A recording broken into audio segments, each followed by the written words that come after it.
Chapter 21, The Seven Martyrs of Tehran. The news of the tragic fate which had befallen the heroes of Bab'i brought immeasurable sorrow to the heart of the Bab. Confined in his prison castle of Shirik, severed from the little band of his struggling disciples, he watched with keen anxiety the progress of their labors and prayed with unremitting zeal for their victory. How great was his sorrow when, in the early days of Shaban in the year A.H. 1265, the 22nd of June to the 21st of July, A.D. 1849, he came to learn of the trials that had beset their path, of the agony they had suffered, of the betrayal to which an exasperated enemy had felt compelled to resort, and of the abominable butchery with which their career had ended. The Bab was heartbroken, his amanuensis Sayyid Hussein-i-Aziz subsequently related, at the receipt of this unexpected intelligence. He was crushed with grief, a grief that stilled his voice and silenced his pen.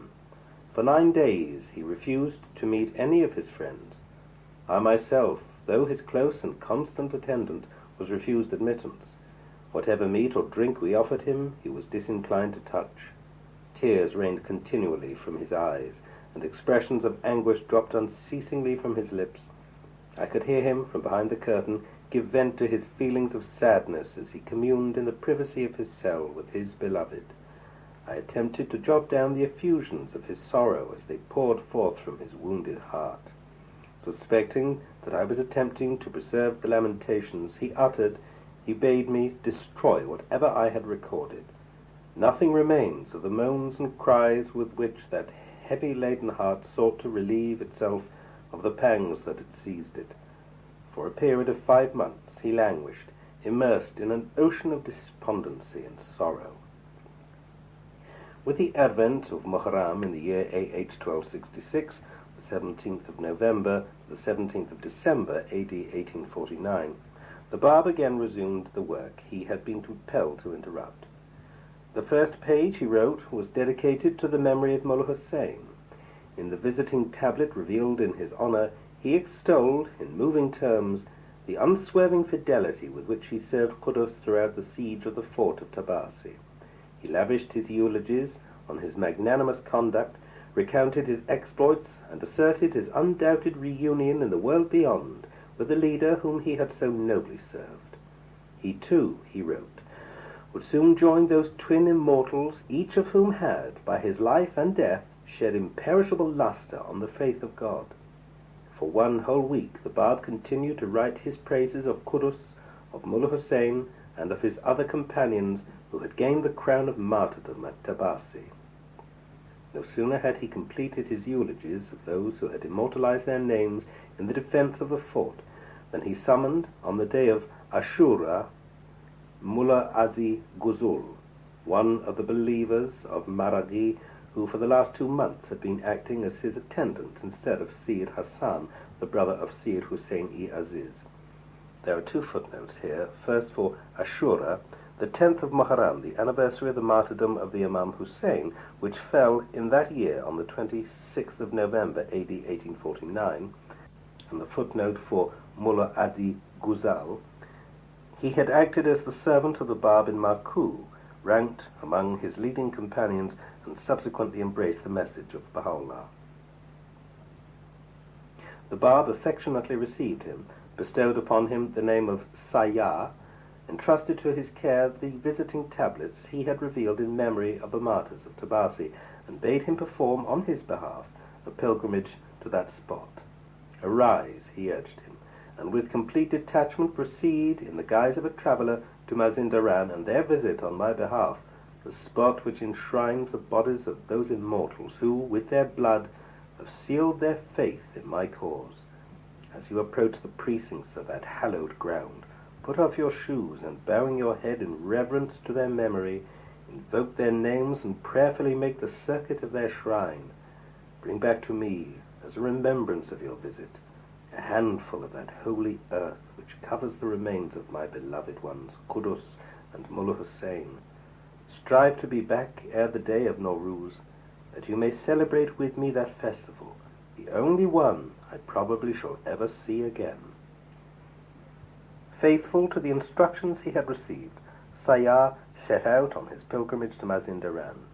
He reached his destination on the first day of Rabiul Awwal in the year AH 1266, the 15th of January, AD 1850, and by the 9th day of that same month, the 23rd of January, AD 1850, the first anniversary of the martyrdom of Mullah Hussein, he had performed his visit and acquitted himself of the mission with which he had been entrusted. From thence he proceeded to Tehran. I have heard Ake-i-Kalim, who received Sayyah at the entrance of Baha'u'llah's home in Tehran, relate the following. It was the depth of winter when Sayyah, returning from his pilgrimage, came to visit Baha'u'llah. Despite the cold and snow of a rigorous winter, he appeared attired in the garb of a dervish, poorly clad, barefooted, and dishevelled. His heart was set afire with the flame that pilgrimage had enkindled. No sooner had Syed Yahya-i Darabi, surnamed Wahid, who was then a guest in the home of Baha'u'llah, been informed of the return of Sayyah from the fort of Tabasi, than he, oblivious of the pomp and circumstance to which a man of his position had been accustomed, rushed forward and flung himself at the feet of the pilgrim. Holding his legs, which had been covered with mud to the knees, in his arms, he kissed them devoutly. I was amazed that day at the many evidences of loving solicitude which Baha'u'llah evinced towards Wahid. He showed him such favours as I had never seen him extend to anyone. The manner of his conversation left no doubt in me that this same Wahid would ere long distinguish himself by deeds no less remarkable than those which had immortalized the defenders of the fort of Tabasi. Sayyah tarried a few days in that home. He was, however, unable to perceive, as did Wahid, the nature of that power which lay latent in his host. Though himself the recipient of the utmost favour from Baha'u'llah, he failed to apprehend the significance of the blessings that were being showered upon him. I have heard him recount his experiences during his sojourn in Famagusta. Baha'u'llah overwhelmed me with his kindness. As to Wahid, notwithstanding the eminence of his position, he invariably gave me preference over himself whenever in the presence of his host. On the day of my arrival from Mazindaran, he went so far as to kiss my feet. I was amazed at the reception accorded me in that home, and though immersed in an ocean of bounty, I failed in those days to appreciate the position then occupied by Baha'u'llah, nor was I able to suspect, however dimly, the nature of the mission he was destined to perform. Ere the departure of Sayyah from Tehran, Baha'u'llah entrusted him with an epistle, the text of which he had dictated to Mirza Yahya and sent it in his name. The footnote here says of Yahya, surnamed Bab'i Azal. Shortly after, a reply penned in the Bab's own handwriting, in which he commits Mirza Yahya to the care of Baha'u'llah and urges that attention be paid to his education and training, was received. That communication, the people of the Bayan, the footnote here says followers of Mirza Yahya, have misconstrued as an evidence of the exaggerated claims which they have advanced in favour of their leader. And a footnote here says, the claims of this young man were based on a nomination document now in the possession of Professor Brown and have been supported by a letter given in a French version by Monsieur Nicolas. Forgery, however, has played such a great part in written documents of the East that I hesitate to recognize the genuineness of this nomination. And I think it very improbable that any company of intensely earnest men should have accepted the documents in preference to the evidence of their own knowledge respecting the inadequate endowments of Bab'i Azal. The probability is that the arrangement already made was further sanctioned, viz. That Baha'u'llah was for the present to take the private direction of affairs and exercise his great gifts as a teacher, while Bab'i Azal, a vain young man, gave his name as ostensible head, especially with a view to outsiders and to agents of the government. From Dr. T.K. Chain's The Reconciliation of Races and Religions, pages 118 to 19. Although the text of that reply is absolutely devoid of such pretensions and does not, beyond the praise it bestows upon Baha'u'llah and the request it makes for the upbringing of Mirza Yahya, contain any reference to his alleged position, yet his followers have idly imagined that that letter constitutes an assertion of the authority with which they have invested him. At this stage of my narrative, when I have already recounted the outstanding events that occurred in the course of the year AH 1265, AD 1848-9, I am reminded that that very year witnessed the most significant event in my own life, an event which marked my spiritual rebirth, my deliverance from the fetters of the past, and my acceptance of the message of this revelation. I seek the indulgence of the reader if I dwell too long on the circumstances of my early life, and recount with too great detail the events that led to my conversion. My father belonged to the tribe of Tahiri, who led a nomadic life in the province of Khorasan. His name was Ghulam Ali, son of Hussein-i-Arab. He married the daughter of Kalb Ali, and by her had 3 sons and 3 daughters. I was his second son, and was given the name of Yar Muhammad. I was born on the 18th of Safar in the year AH 1247, 29th of July AD 1831, in the village of Zarand. I was a shepherd by profession, and was given in my early days a most rudimentary education. I longed to devote more time to my studies, but was unable to do so, owing to the exigencies of my situation. I read the Quran with eagerness, committed several of its pages to memory, and chanted them whilst I followed my flock over the fields. I loved solitude, and watched the stars at night with delight and wonder. In the quiet of the wilderness, I recited certain prayers attributed to the Imam Ali, the commander of the faithful, and as I turned my face towards the Qibla, supplicated the Almighty to guide my steps and enable me to find the truth. My father oftentimes took me with him to Qum, where I became acquainted with the teachings of Islam and the ways and manners of its leaders. I was a devout follower of that faith, and was closely associated with the ecclesiastical leaders who congregated in that city. I watched him as he prayed at the Masjid-i-Imam Hassan, and performed with scrupulous care and extreme piety all the rites and ceremonies prescribed by his faith. I heard the preaching of several eminent mujtahids who had arrived from Najaf, attended their lectures, and listened to their disputations. Gradually I came to perceive their insincerity, and to loathe the baseness of their character. Eager as I was to ascertain the trustworthiness of the creeds and dogmas which they strove to impose upon me, I could neither find the time nor obtain the facilities with which to satisfy my desire.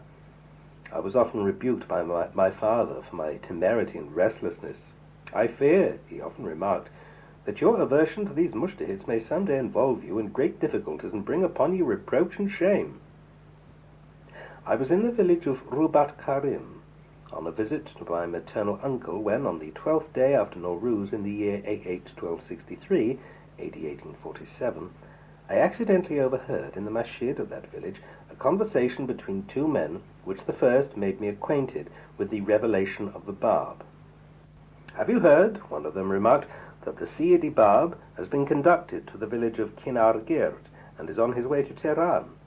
Finding his friend ignorant of that episode, he proceeded to relate the whole story of the Bab, giving a detailed account of the circumstances attending his declaration, of his arrest in Shiraz, his departure for Isfahan, the reception which both the Imam Jumi and the Manushir Khan had extended to him, the prodigies and wonders he had manifested, and the verdict that the ulamas of Isfahan had pronounced against him. Every detail of that story excited my curiosity and stirred in me a keen admiration for a man who could throw such a spell over his countrymen. His light seemed to have flooded my soul. I felt as if I were already a convert to his cause. From Rubat Karim I returned to Zarand. My father remarked upon my restlessness and expressed his surprise at my behavior. I had lost my appetite and sleep, and was determined to conceal the secret of my inner agitation from my father, lest its disclosure might interfere with the eventual realization of my hopes. I remained in that state until a certain Sayyid Hussein-i Zavari arrived in Zarand, and was able to enlighten me on a subject which had become the ruling passion of my life. Our acquaintance speedily ripened into a friendship which encouraged me to share with him the longings of my heart. To my great surprise, I found him already enthralled by the secret of the theme which I had begun to disclose to him. One of my cousins, he proceeded to relate, Sayyid Ismail-i Zaveri by name, convinced me of the truth of the message proclaimed by the Sayyidi Bab. He informed me that he had several times met the Sayyidi Bab in the house of the Imam Jumi of Isfahan, and had seen him actually reveal, in the presence of his host, a commentary on the Suri of Val Asr. Footnote here says from the Quran 103. The rapidity of the Bab's composition and the force and originality of his style had excited his surprise and admiration. He was amazed to find that, whilst revealing his commentary, and without lessening the speed of his writing, he was able to answer whatever questions those who were present were moved to ask him. The fearlessness with which my cousin arose to preach the message aroused the hostility of the Karkudas and Seids of Zavari, who compelled him to return to Isfahan, where he had of late been residing. I, too, unable to remain in Zavari, departed for Kashan, in which town I spent the winter, and met Haji Mirza Jani, of whom my cousin had spoken, and who gave me a treatise written by the Bab entitled Rizali-i-Adliye, urging me to read it carefully and return it to him after a few days. I was so charmed by the theme and language of that treatise that I proceeded immediately to transcribe the whole text. When I returned it to its owner, he, to my profound regret, informed me that I had just missed the opportunity of meeting its author. The Sayyid Bab himself, he said, arrived on the eve of the day of Nowruz and spent 3 nights as a guest in my home. He is now on his way to TIHRÁN, and if you start immediately, you will certainly overtake him.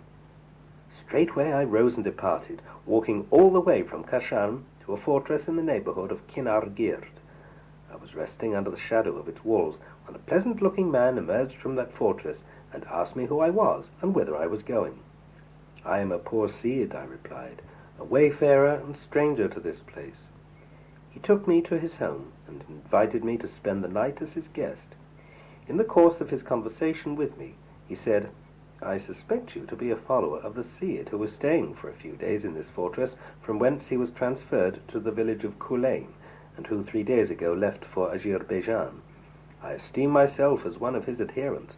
My name is Haji Zainul Abidin. I intended not to separate myself from him, but he bade me remain in this place and convey to any of his friends whom I might meet his loving greetings and dissuade them from following him. Tell them," he instructed me, "to consecrate their lives to the service of my cause, that haply the barriers that hinder the progress of this faith may be removed, so that my followers may, with safety and freedom, worship their God and observe the precepts of their faith." I immediately abandoned my project, and instead of returning to Qum, decided to come to this place. The story which this Sayyid Husseini Zavariye related to me served to allay my agitation. He shared with me the copy of the Rizali-i-Adliye he had brought with him, the readings of which imparted strength and refreshment to my soul. In those days I was a pupil of a Sayyid who taught me the Quran, and whose incapacity to enlighten me on the tenets of his faith became more and more evident in my eyes. Sayyid Hussein, whom I asked for further information about the cause, advised me to meet Sayyid Ismail-i Zavariye, whose invariable practice it was to visit every spring the shrines of the Imamzadis of Qum. I induced my father, who was reluctant to separate himself from me, to send me to that city with the object of perfecting my knowledge of the Arabic language. I was careful to conceal from him my real purpose, fearing that its disclosure might involve him in embarrassments with the Qadi and the Ulamas of Zarand and prevent me from achieving my end. While I was in Qum, my mother, my sister, and my brother came to visit me in connection with the festival of Nowruz, and stayed with me for about a month. In the course of their visit, I was able to enlighten my mother and my sister about the new revelation, and succeeded in kindling in their breasts the love of its author. A few days after their return to Zarand, Sayyid Ismail, whom I impatiently awaited, arrived, and was able, in the course of his discussions with me, to set forth in detail all that was required to win me over completely to the cause. He laid stress on the continuity of divine revelation, asserted the fundamental oneness of the prophets of the past, and explained their close relationship to the mission of the Bab. He also disclosed the nature of the work accomplished by Sheikh Ahmad-i-Asai and Sayyid Kazim Rashti, of neither of whom I had previously heard. I asked as to the duty incumbent at the present time upon every loyal adherent of the faith. The injunction of the Bab, he replied, is that all those who have accepted his message should proceed to Mazindaran and lend their assistance to Qudus, who is now hemmed in by the forces of an unrelenting foe. I expressed my eagerness to join him, as he himself was intending to journey to the fort of Tabasi. He advised me, however, to remain in Qum together with a certain Mirza Fathullah-i Hakak, a lad of my age whom he had recently guided to the cause, until the receipt of his message from Tehran. I waited in vain for that message, and finding that no word came from him, decided to leave for the capital. My friend Mirza Fathullah subsequently followed me. He was eventually arrested and shared the fate of those who were put to death in the year AH 1268, AD 1851-2, as a result of the attempt on the life of the Shah. Arriving in Tehran, I proceeded directly to the Masjid-i-Shah, which was opposite the Madrasa, at the entrance of which I later on unexpectedly encountered Syed Ismail-i Zavari, who hastened to inform me that he had just written me the letter and was on the point of dispatching it to Qum. We were preparing ourselves to leave for Mazindaran when the news reached us that the defenders of the fort of Tabasi had been treacherously slaughtered, and that the fort itself had been levelled with the ground. We were filled with distress at the receipt of the appalling news, and mourned the tragic fate of those who had so heroically defended their beloved cause. One day I unexpectedly came across my maternal uncle, Noruz Ali, who had come on purpose to fetch me. I informed Syed Ismail, who advised me to leave for Zarand and not to arouse further hostility on the part of those who insisted upon my return. On my arrival at my native village, I was able to win over my brother to the cause, which my mother and my sister had already embraced. I also succeeded in inducing my father to allow me to leave again for Tehran. I took up my residence in the same madrasa where I had been accommodated on my previous visit, and there met a certain Mullah Abdul Karim, whom, I subsequently learned, Baha'u'llah had named Mirza Ahmad. He affectionately received me and told me that Syed Ismail had entrusted me to his care, and wished me to remain in his company until the former's return to Tehran. The days of my companionship with Mirza Ahmad will never be forgotten. I found him the very incarnation of love and kindness. The words which he inspired in me and animated my faith are indelibly graven upon my heart. Through him I was introduced to the disciples of the Bab, with whom I associated, and from whom I obtained full information regarding the teachings of the faith. Mirza Ahmad was in those days earning his livelihood as a scribe, and devoted his evenings to copying the Persian Bayan and other writings of the Bab. The copies which he so devotedly prepared were given by him as gifts to his fellow disciples. I myself was several times the bearer of such gifts from him to the wife of Mullah Midi-i-Kandi, who had forsaken his infant son and hastened to join the occupants of the fort at Tabasi. During those days I was informed that Tahiri, who ever since the dispersal of the gathering at Badasht had been living in Nur, had arrived at Tehran and was confined in the house of Mahmud Khan-i-Kalantar, where, although a prisoner, she was treated with consideration and courtesy. One day Mirza Ahmad conducted me to the house of Baha'u'llah, whose wife, the Barakatul Uliya, the mother of the Most Great Branch, had already healed my eyes with an ointment which she herself had prepared and sent to me by this same Mirza Ahmad.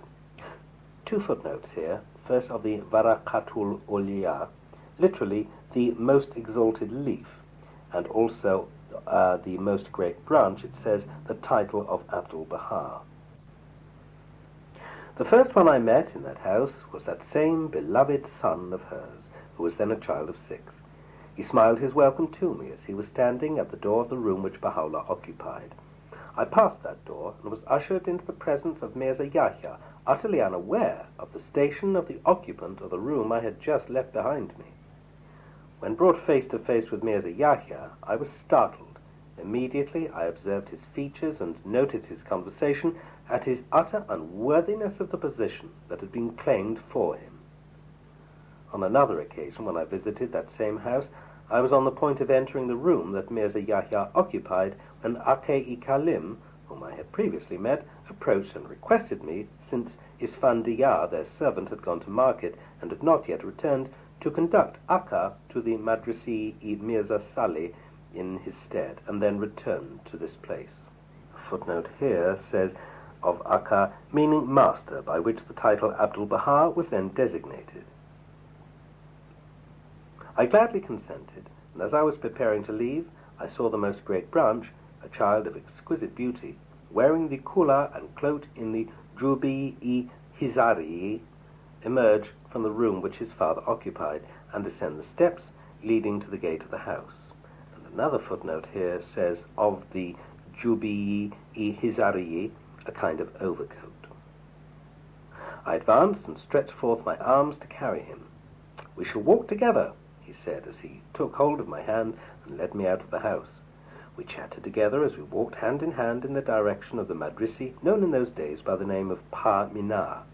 As we reached his classroom, he turned to me and said, "Come again this afternoon and take me back to my home, for Isfandiar is unable to fetch me.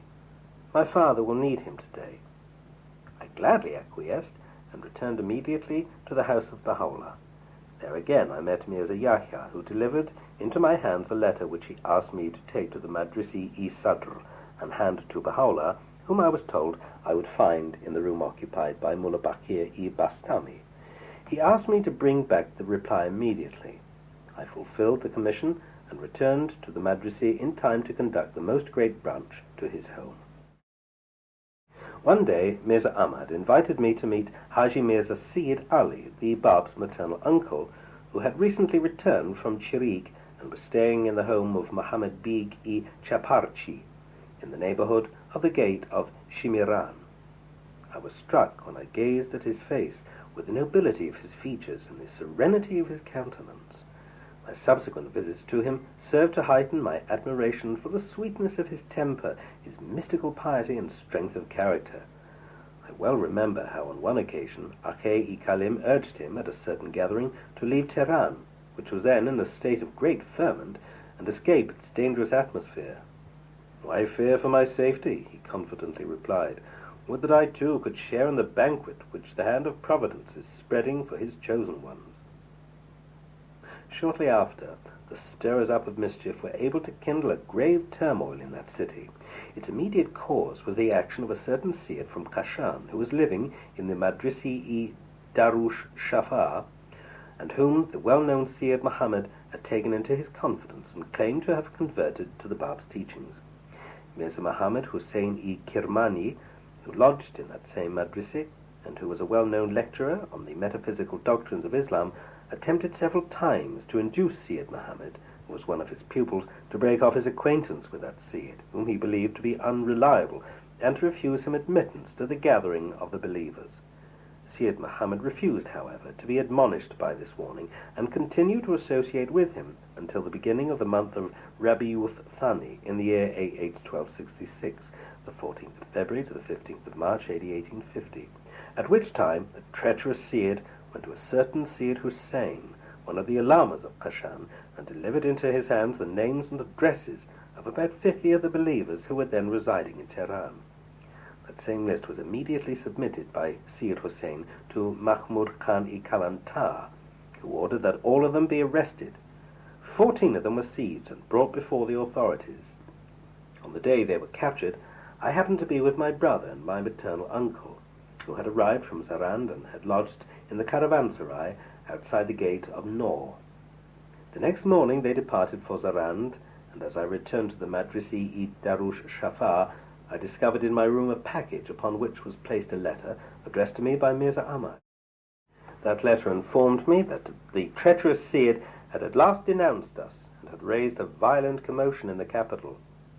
"The package, which I have left in this room," he wrote, "contains all the sacred writings that are in my possession. If you ever reach this place in safety, take them to the caravanserai of Haji Nad Ali, where you will find in one of its rooms a man bearing that name, a native of Kazvin, to whom you will deliver the package together with the letter which accompanies it. From thence you will proceed immediately to the Masjid-i-Shah, where I hope to be able to meet you." Following his directions, I delivered the package to the Haji and succeeded in reaching the Masjid, where I met Mirza Ahmad and heard him relate how he had been assailed and had sought refuge in the Masjid, in the precincts of which he was immune from further attack. In the meantime, Baha'u'llah had sent from the Madrisi-i-Sadr a message to Mirza Ahmad informing him of the designs of the Amir Nizam, who had, already on 3 different occasions, demanded his arrest from the Imam Jumi. He He was also warned that the Amir, ignoring the right of asylum with which the Majid had been invested, intended to arrest those who had sought refuge in that sanctuary. Mirza Ahmad was urged to leave in disguise for Qum and was charged to direct me to return to my home in Sarand. Meanwhile, my relations, who had recognized me in the Masjid-i-Shah, pressed me to leave for Sarand, pleading that my father, who had been misinformed of my arrest and impending execution, was in grave distress, and that it was my duty to hasten and relieve him of his anxieties.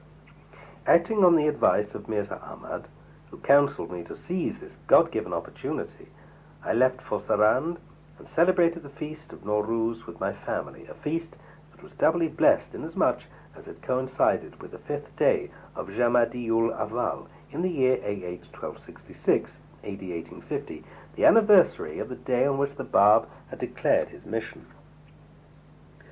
The Nowruz of that year has been mentioned in the Kitabi Panj Shan, one of the last works of the Bab.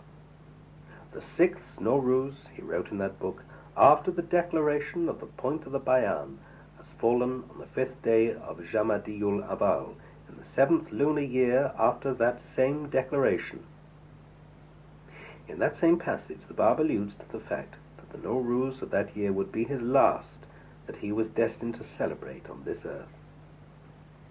In the midst of the festivities which my relatives celebrated in Sarand, my heart was set upon Tehran, and my thoughts centered around the fate which might have befallen my fellow disciples in that agitated city. I longed to hear of their safety. Though in the house of my father and surrounded with the solicitude of my parents, I felt oppressed by the thought of being severed from that little band, whose perils I could well imagine, and whose afflictions I longed to share. The terrible suspense under which I lived, while confined in my home, was unexpectedly relieved by the arrival of Sadiq-i-Tabrizi, who came from Tehran and was received in the house of my father. Though delivering me from the uncertainties which had been weighing so heavily upon me, he, to my profound horror, unfolded to my ears a tale of such terrifying cruelty that the anxieties of suspense paled before the ghastly light which that lurid story cast upon my heart. The circumstances of the martyrdom of my arrested brethren in Tehran, for such was their fate, I now proceed to relate. The 14 disciples of the Bab, who had been captured, remained incarcerated in the house of Mahmud Khan-i-Kalantar from the 1st to the 22nd day of the month of Rabi'u Thani, 14th of February to the 15th of March, AD 1850. Tahiri was also confined on the upper floor of that same house. Every kind of ill treatment was inflicted upon them. Their persecutors sought by every device to induce them to supply the information they required, but failed to obtain a satisfactory answer. Among the captives was a certain Muhammad Hussein-i Maraghi, who obstinately refused to utter a single word despite the severe pressure that was brought to bear upon him. They tortured him. They resorted to every possible measure in order to extort from him any hint that could serve their purpose, but failed to achieve their end. Such was his unswerving obstinacy that his oppressors thought him to be dumb. They asked Haji Mullah Ismail, who had converted him to his faith, whether or not he could talk. "He is mute, but not dumb," he replied. "He is fluent of speech and free from any impediment."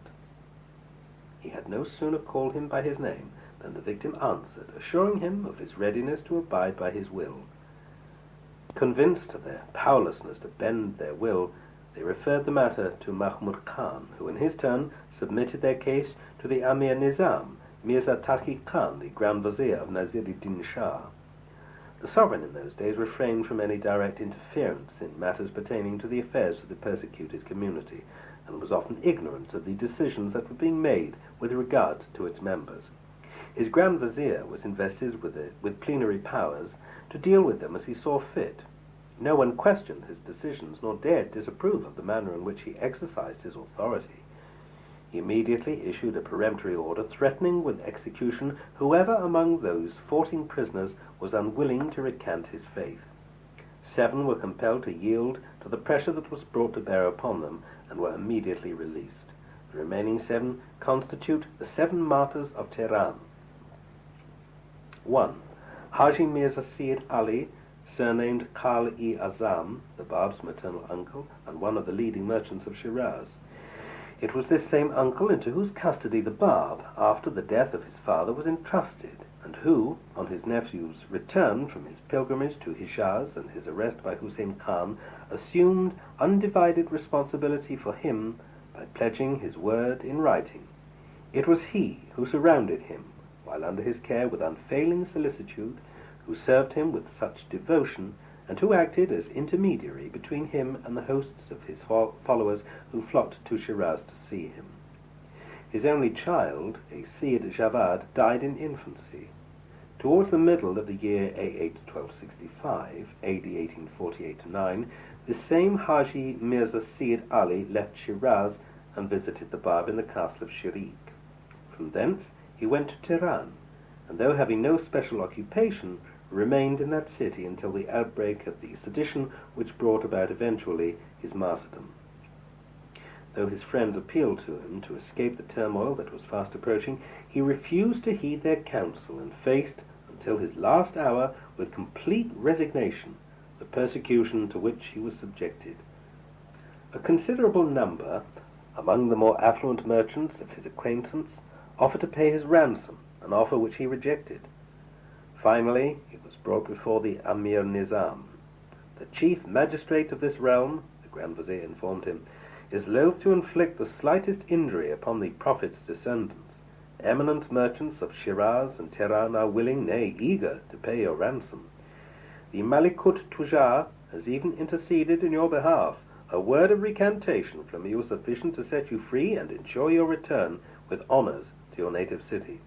I pledge my word that, should you be willing to acquiesce, the remaining days of your life will be spent with honor and dignity under the sheltering shadow of your sovereign. Your Excellency, boldly replied Haji Mirza Syed Ali, if others before me, who joyously quaffed the cup of martyrdom, have chosen to reject an appeal such as the one you now make to me, know of a certainty that I am no less eager to decline such a request. My repudiation of the truths enshrined in this revelation would be tantamount to a rejection of all the revelations that have preceded it. To refuse to acknowledge the mission of the Sayyid-i-Bab would be to apostatize from the faith of my forefathers, and to deny the divine character, the message which Muhammad, Jesus, Moses, and all the prophets of the past have revealed. God knows that whatever I have heard and read concerning the sayings and doings of those messengers, I have been privileged to witness the same from this youth, this beloved kinsman of mine, from his earliest boyhood to this, the 30th year of his life. Everything in him reminds me of his illustrious ancestor and of the imams of his faith whose lives our recorded traditions have portrayed. I only request of you that you allow me to be the first to lay down my life in the path of my beloved kinsman. The Amir was stupefied by such an answer. In a frenzy of despair, and without uttering a word, he motioned that he be taken out and beheaded. As the victim was being conducted to his death, he was heard several times to repeat the words of Hafiz, "Great is my gratitude to thee, O my God, for having granted so bountifully all I have asked of thee."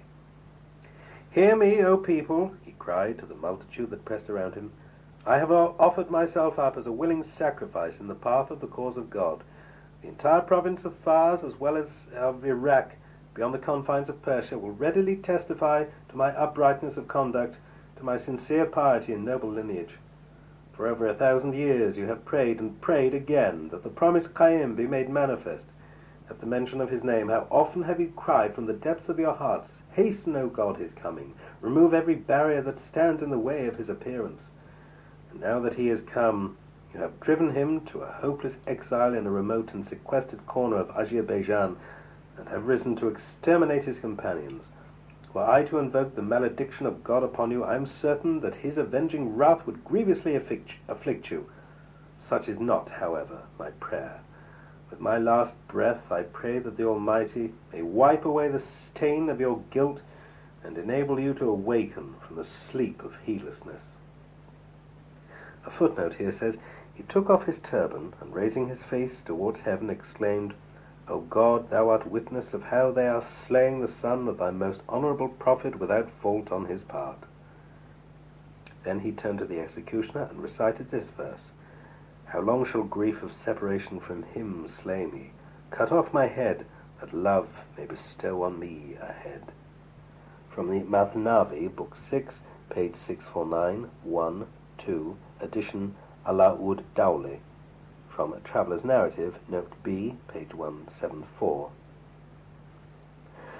These words stirred his executioner to his very depths. Pretending that the sword he had been holding in readiness in his hand required to be resharpened, he hastily went away, determined never to return again. When I was appointed to this service, he was heard to complain, weeping bitterly the while. They undertook to deliver into my hands only those who had been convicted of murder and highway robbery. I am now ordered by them to shed the blood of one no less holy than the Imam Musai-i Kazim himself. Footnote here says the 7th Imam.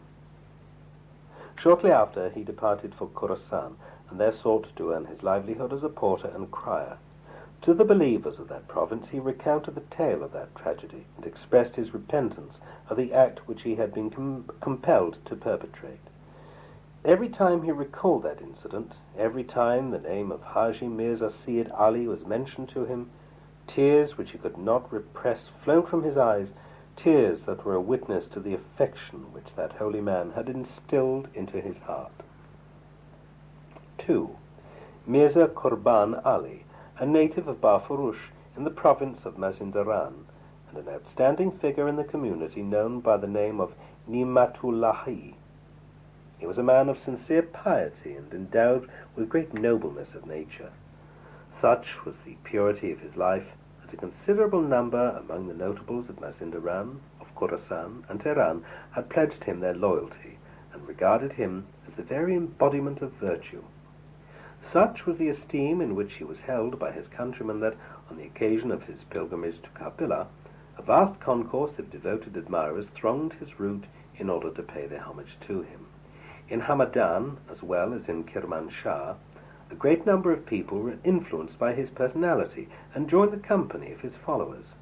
Wherever he went, he was greeted with the acclamations of the people.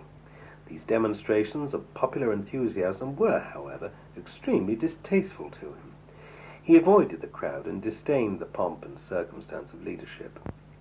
On his way to Karbala, while passing through Mandalij, a sheikh of considerable influence became so enamored of him that he renounced all that he had formerly cherished, and, leaving his friends and disciples, followed him as far as Yaqubiyya. Mirza Qurban Ali, however, succeeded in inducing him to return to Mandalij and resume the work which he had abandoned. On his return from his pilgrimage, Mirza Qurban Ali met Hula Hussein, and through him embraced the truth of the cause.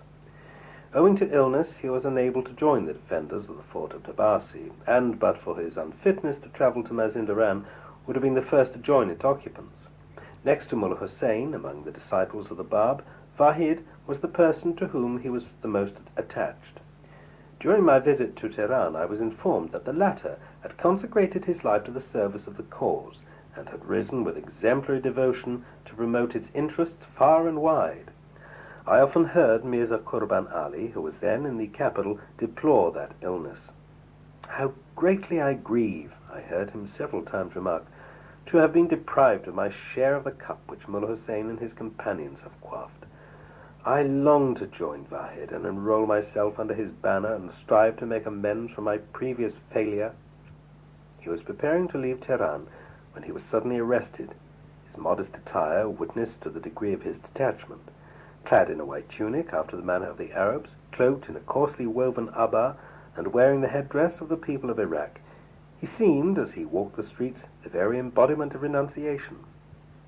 He scrupulously adhered to all the observances of his faith, and with exemplary piety performed his devotions. The Bab himself conforms to the observations of his faith in their minutest details, he often remarked. Am I to neglect on my part the things which are observed by my leader? When Mirza Qurban Ali was arrested and brought before the Amir Nizam, a commotion such as Tehran had rarely experienced was raised.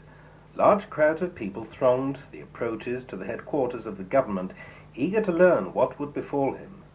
Since last night, the Amir, as soon as he had seen him, remarked, I have been besieged by all classes of state officials who have vigorously interceded in your behalf."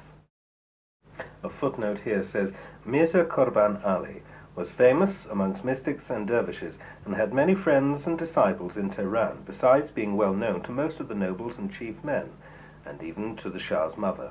She, because of her friendship for him, and the compassion she felt for his plight, said to His Majesty the King, "He is no Bab'i, but has been falsely accused." So they sent and brought him out, saying, "Thou art a dervish, a scholar, and a man of learning. Thou dost not belong to this misguided sect. A false charge has been preferred against thee." He replied, "I reckon myself one of the followers and servants of His Holiness, though whether or no he have accepted me as such, I wot not." When they continued to persuade him, holding out hopes of a pension and salary, he said, "This life and these drops of blood of mine are but of small account, were the empire of the world mine, and had I 1,000 lives, I would freely cast them all at the feet of His friends. To sacrifice the head for the beloved, in mine eyes appears an easy thing indeed. Close thy lips and cease to speak of mediation, for of mediation lovers have no need." So at length they desisted in despair and signified that he should die. From the Tarikh-i-Jadid, page 254.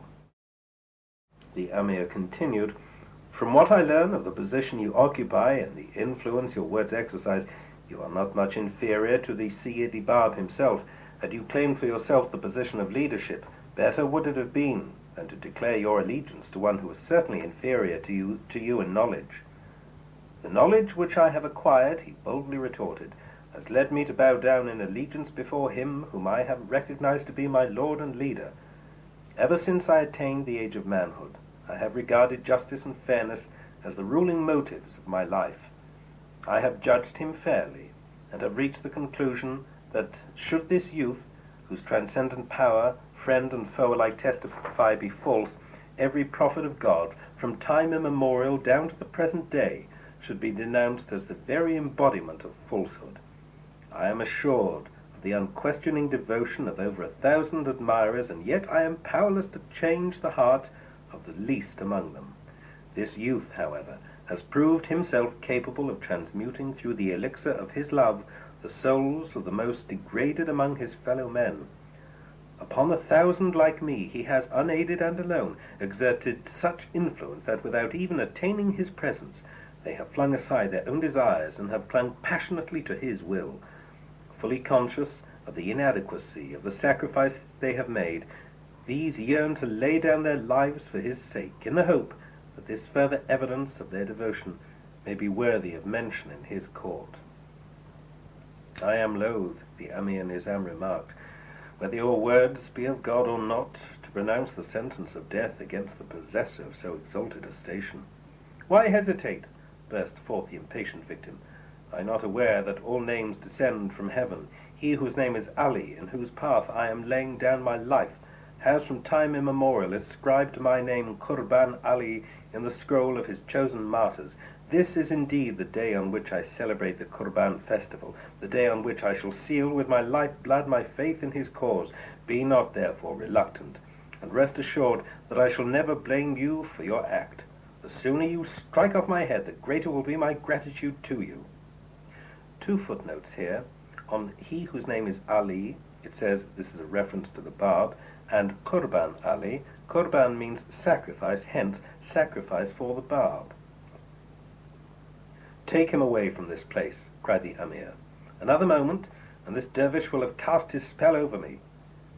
"You are proof against that magic," Mirza Qurban Ali replied, "that can captivate only the pure in heart.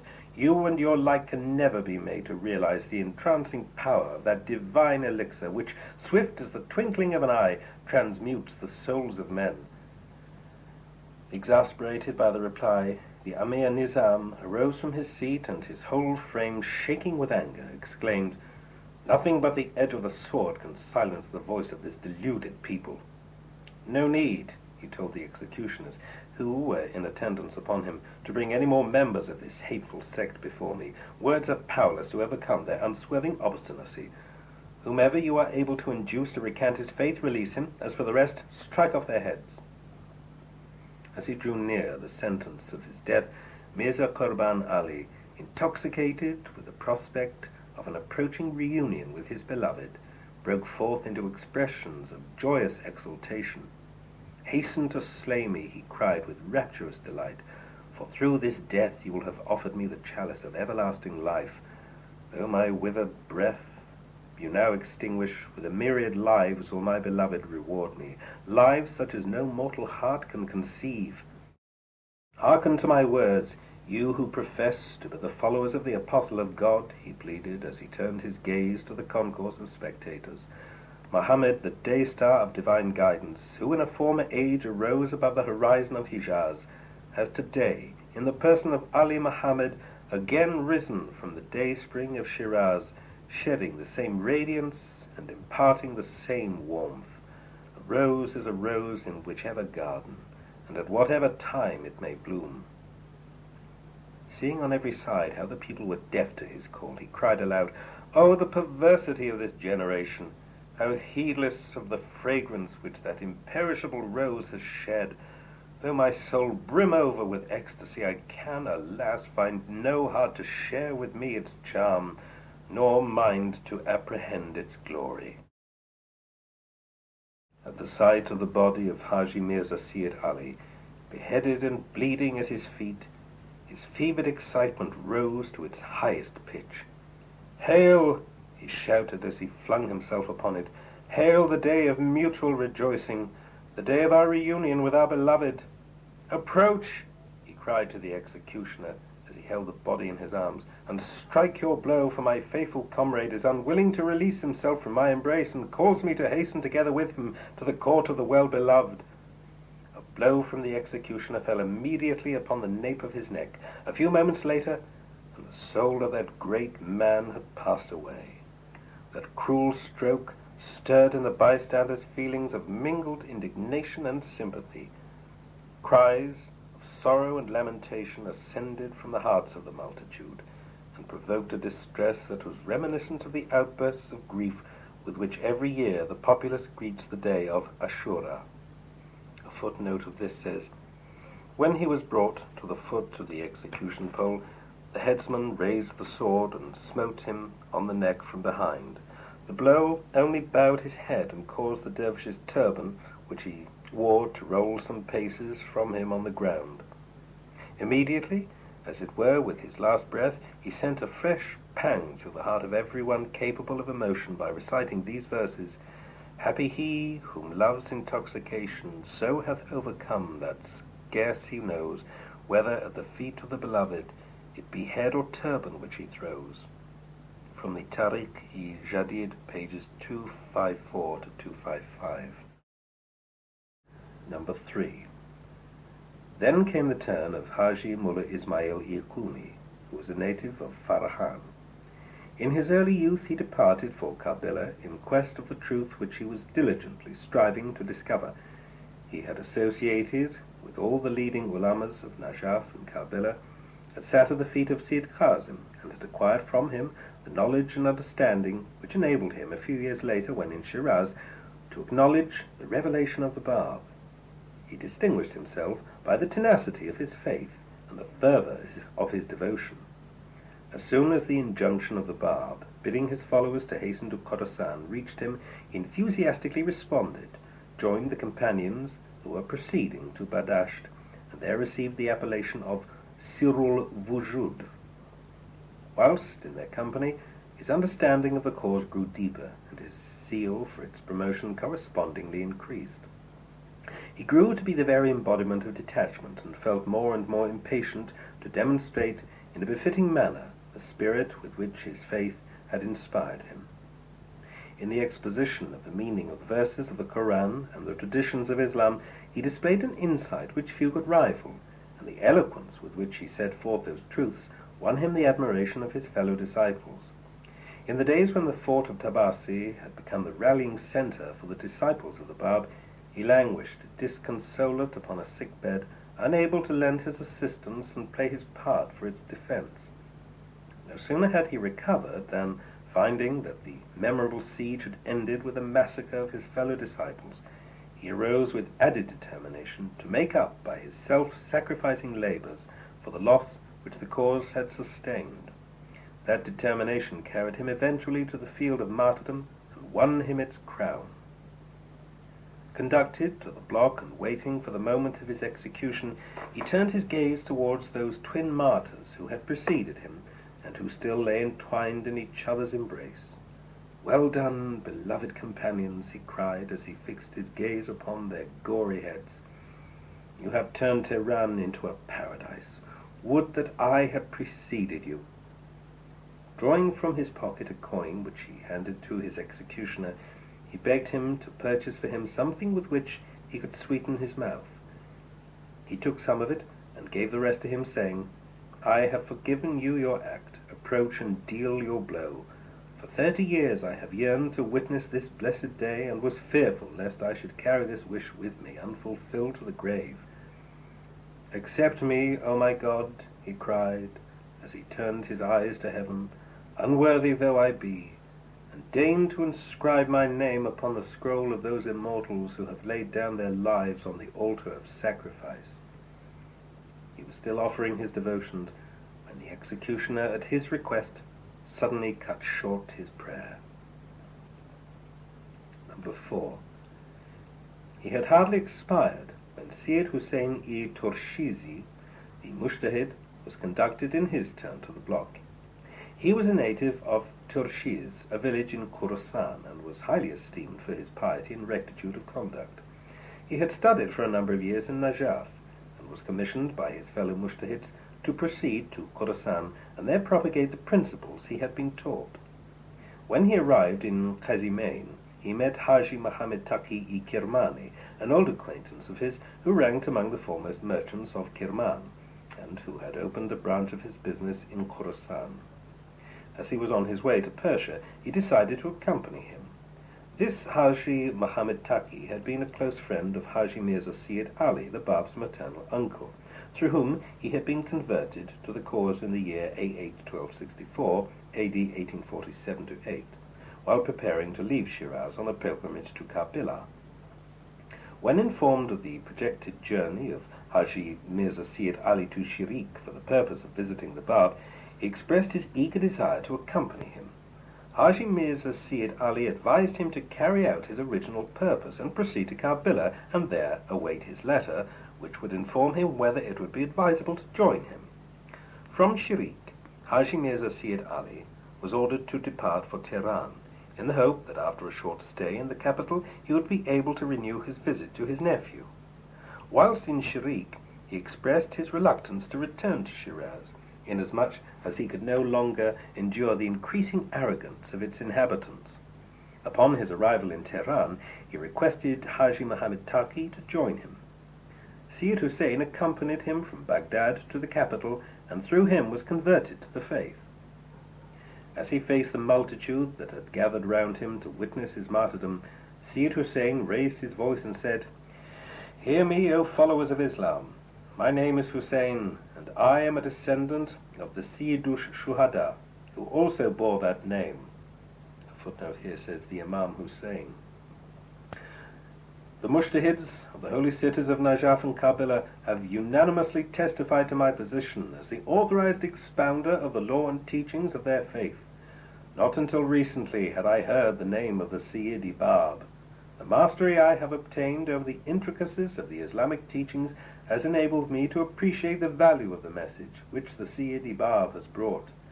I am convinced that, were I to deny the truth which he has revealed, I should, by this very act, have renounced my allegiance to every revelation that has preceded it. I appeal to every one of you to call upon the ulamas and mujtahids of this city and to convene a gathering at which I will undertake in their presence to establish the truth of this cause. Let them then judge whether I am able to demonstrate the validity of the claims advanced by the Bab. If they be satisfied with the proofs which I shall adduce in support of my argument, let them desist from shedding the blood of the innocent. And if I fail, let them inflict upon me the punishment I deserve." These words had scarcely dropped from his lips when an officer in the service of the Amir Nizam haughtily interjected, I carry with me your death warrant, signed and sealed by 7 of the recognized mujtahids of Tehran, who have, in their own handwriting, pronounced you an infidel. I will myself be answerable to God on the day of judgment for your blood, and will lay the responsibility upon those leaders in whose judgments we have been asked to put our trust, and whose decisions we have been compelled to submit." With these words he drew out his dagger and stabbed him with such force that he immediately fell dead at his feet. Number 5. Soon after, Haji Muhammad Taqi Kirmani was led to the scene of execution. The ghastliness of the sight he beheld provoked his violent indignation. "Approach, you wretched and heartless tyrant!" he burst forth as he turned to his persecutor, "and hasten to slay me, for I am impatient to join my beloved Hussein. To live after him is a torture I cannot endure." 6. No sooner had Haji Muhammad Taqi uttered these words than Syed Murtada, who was one of the noted merchants of Zanjan, hastened to take precedence of his companions. He flung himself over the body of Haji Muhammad Taqi and pleaded that, being a Syed, his martyrdom would be more meritorious in the sight of God than that of Haji Muhammad Taqi. As the executioner unsheathed his sword, Syed Murtada invoked the memory of his martyred brother who had struggled side by side with Mullah Hussein, and such were the references the onlookers marveled at the unyielding tenacity of the faith with which he was inspired. 7. In the midst of the turmoil which the stirring words of Syed Murtaza had raised, Muhammad Hussein-i Muraqi rushed forward and begged that he be allowed to be martyred immediately ere his companions were put to the sword. As soon as his eyes fell upon the body of Haji Mullah Ismail-i Qumi, for whom he entertained a deep affection, he impulsively threw himself upon him, and holding him in his embrace exclaimed, "Never will I consent to separate myself from my dearly beloved friend, in whom I have reposed the utmost confidence, and from whom I have received so many evidences of a sincere and deep-felt affection." Their eagerness to precede one another in laying down their lives for the faith astonished the multitude, who wondered which of the 3 would be preferred to his companions. They pleaded with such fervor that eventually they were beheaded, all 3 at one and the same moment. So great a faith, such evidences of unbridled cruelty, human eye has rarely beheld. Few as they were in number, yet when we recall the circumstances of their martyrdom, we are compelled to acknowledge the stupendous character of that force which could evoke so rare a spirit of self-sacrifice. When we remember the exalted rank these victims had occupied, when we observe the degree of their renunciation and the vitality of their faith, when we recall the pressure which from influential quarters had been exerted to avert the danger with which their lives were threatened, above all, when we picture to our minds the spirit that defied the atrocities which a heartless enemy so far bemeaned themselves as to inflict upon them, we are compelled to look upon that episode as one of the most tragic occurrences in the annals of this cause. At this stage of my narrative, I was privileged to submit to Baha'u'llah such sections of my work as I had already revised and completed. How abundantly have my labors been rewarded by him whose favor alone I seek, and for whose satisfaction I have addressed myself to this task. He graciously summoned me to his presence and vouchsafed me his blessings. I was in my home in the prison city of Akka, and lived in the neighborhood of the home of Ake-i-Kalim, when the summons of my beloved reached me. That day, the 7th of the month of Rabi'u Thani, in the year AH 1306, the 11th of December AD 1888, I shall never forget. I here reproduce the gist of his words to me on that memorable occasion. In a tablet which we yesterday revealed, we have explained the meaning of the words, "Turn your eyes away," in the course of our reference to the circumstances attending the gathering at Badasht. And a footnote to "Turn your eyes away." According to Islamic traditions, Fatimi, Muhammad's daughter, will appear unveiled as she crosses the bridge Sirat on the Day of Judgment. At her appearance, a voice from heaven will declare, "Turn your eyes away, O concourse of people." To continue, to Baha'u'llah's tablet. We were celebrating, in the company of a number of distinguished notables, the nuptials of one of the princes of royal blood in Tehran, when Syed Ahmad-i-Yazdi, father of Syed Hussein, the Bab's amanuensis, appeared suddenly at the door. He beckoned to us, and seemed to be the bearer of an important message, which he wished immediately to deliver. We were, however, unable at that moment to leave the gathering, and motioned to him to wait. When the meeting had dispersed, he informed us that Tahiri had been placed in strict confinement in Qazvin, and that her life was in grave danger. We immediately summoned Muhammad Hadi-i Farhadi, and gave him the necessary directions to release her from her captivity and escort her to the capital.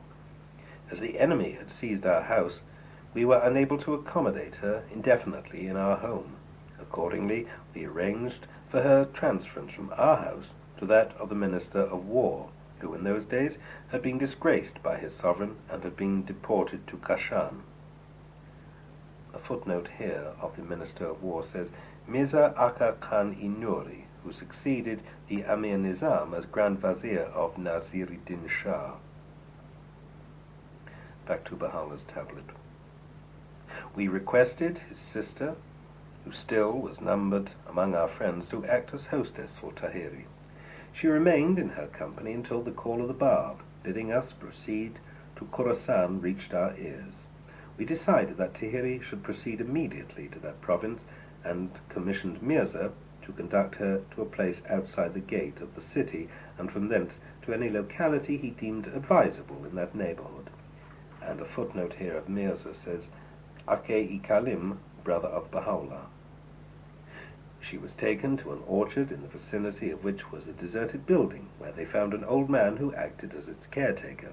Mirza Musa returned and informed us of the reception which had been accorded to them, and highly praised the beauty of the surrounding landscape. We subsequently arranged for her departure to Khorasan, and promised that we would follow within the space of a few days. We soon joined her at Badasht, where we rented a garden for her use, and appointed the same Muhammad Hadi, who had achieved her deliverance, as her doorkeeper. About 70 of our companions were with us and lodged in a place in the vicinity of that garden. We fell ill one day and were confined to bed. Tahiri sent a request to call upon us. We were surprised at her message, and were at a loss as to what we should reply. Suddenly we saw her at the door, her face unveiled before us. How well has Mirza Akajan commented upon that incident. And a footnote here says of Mirza Akajan, Baha'u'llah's amanuensis. The face of Fatimi, he said, must needs be revealed on the day of judgment, and appear unveiled before the eyes of men. At that moment the voice of the unseen shall be heard, saying, Turn your eyes away from that which ye have seen. How great was the consternation that seized the companions on that day!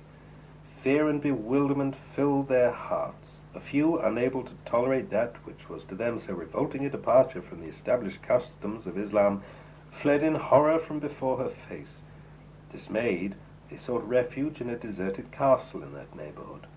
Among those who were scandalized by her behavior and severed from her entirely were the Syed-i-Nari, a footnote here says Mirza Muhammad Ali-i-Nakhri, and his brother Mirza Hadi, to both of whom we sent word that it was unnecessary for them to desert their companions and seek refuge in a castle. Our friends eventually dispersed, leaving us at the mercy of our enemies. When, at a later time, we went to Amul, such was the turmoil which the people had raised that above 4,000 persons had congregated in the masjid and had crowded on to the roofs of their houses. The leading mullah of the town denounced us bitterly. You have perverted the faith of Islam, he cried in his Mazindarani dialect, and sullied its fame. Last night I saw you in a dream enter the masjid, which was thronged by an eager multitude that had gathered to witness your arrival.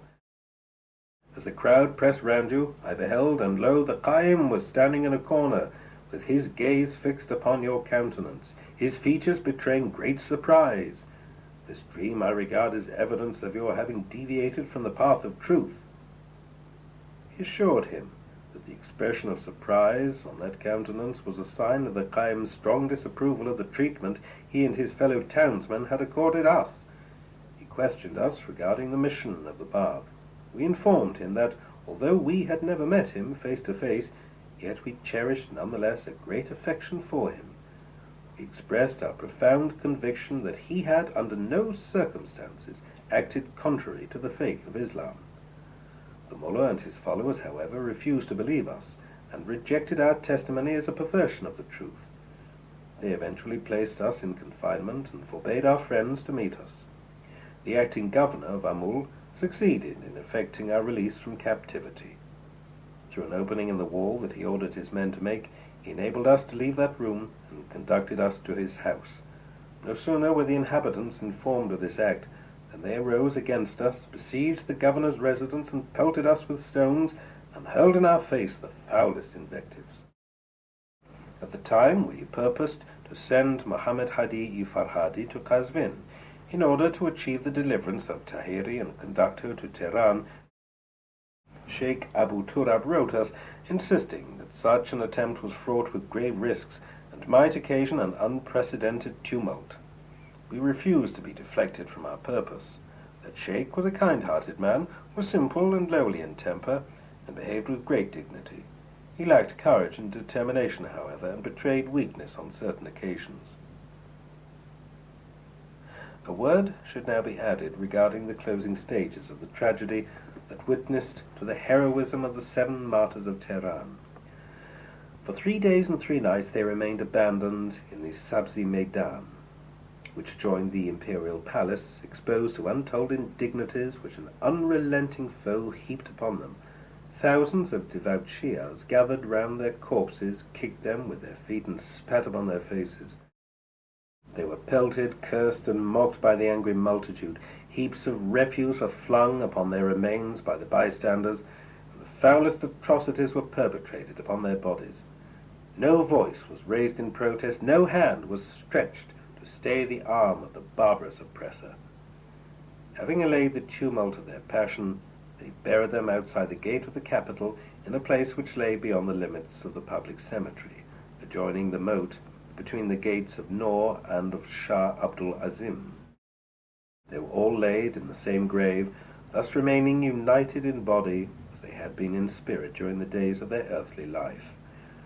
The news of their martyrdom came as an added blow to the Bab, who was already plunged in sorrow at the fate that had befallen the heroes of Tabasi.